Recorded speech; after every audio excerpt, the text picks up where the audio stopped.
Good morning. We are going to try this again. We had a former version of this video, but alas, phone issues. And so we're going to try this again. I've been gone for the past week, and I was blessed and privileged to be a part of my friend's wedding. I was a groomsman, definitely different than normal because of the circumstances that we find ourselves in as a country and as a people. Not as many people there. Some separation, the chairs were separated. Lots of precautions were taken, so very thankful for that. But it was the joining of one of my best friends in the whole world, Jason Rodriguez, to his beloved wife, Elizabeth. And I got to be there, and so I'm going to have several thoughts and reflections on some of the things that struck me spiritually while I was at that wedding. I have a great group of friends. I've mentioned that before. We fly across the country for each other. We support each other. We call when we can. Several of us have kids. But we have great connections. And so those great connections, I want to encourage you to try and form in your own life, that you can prosper and you can show loyalty and faithfulness. It's a rich thing to have great friends, good friends that support you. I even talked to Jason's mom during this wedding and afterwards. And we talked about the importance of friends. We talked about the importance of good supports. And just as evil companions corrupt good morals, good companions reinforce good morals. And so it made me think about Ecclesiastes. Ecclesiastes chapter 4, verses 9 through 12. This is a passage that was read at my own wedding to Olivia. And this is oftentimes read at weddings, but it's not only restricted to weddings. It's also something that can be applied towards friendships. And towards other relationships as well. Ecclesiastes chapter 4, verse 9 says, "Two are better than one, because they have a good return for their labor. For if either of them falls, that one will lift up his companion. But woe to the one who falls when there is not another to lift him up. Furthermore, if two lie down together, they keep warm, but how can one be warm alone? And if one can overpower him who is alone, two can resist him. A cord of 3 strands is not quickly torn apart."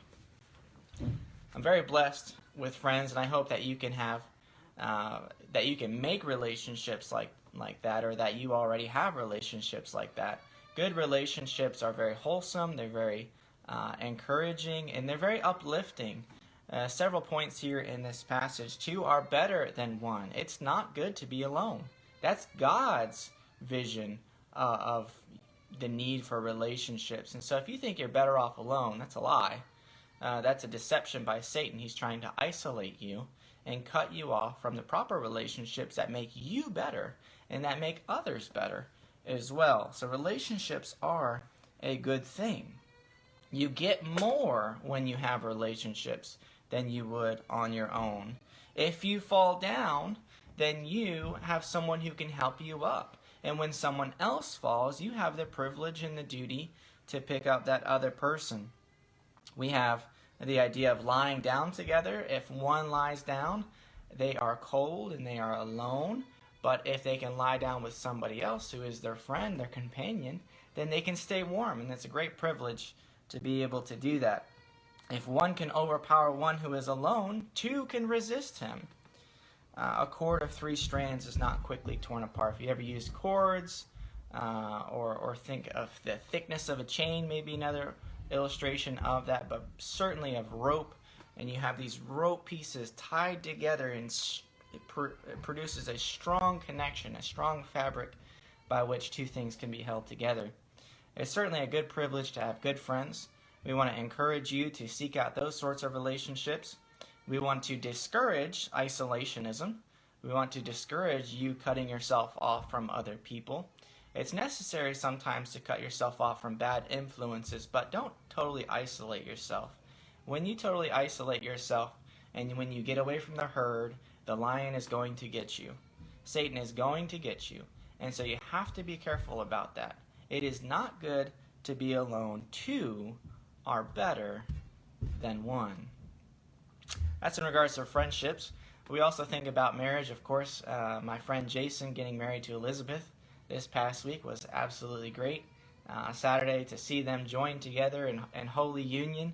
Absolutely great privilege. And if you are single, then if you have the opportunity to be married to a person of high character and that can reinforce your character, then that is a good relationship to partake in, an honorable relationship.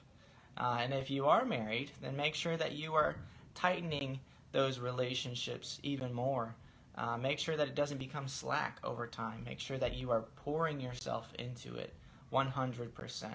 Make sure that you are dedicated to your partner. Make sure that you're satisfied in the wife of your youth. So lots of different applications today from the book of Ecclesiastes, chapter 4, verses 9 through 12, the value of good relationships and how it is better to have two than one.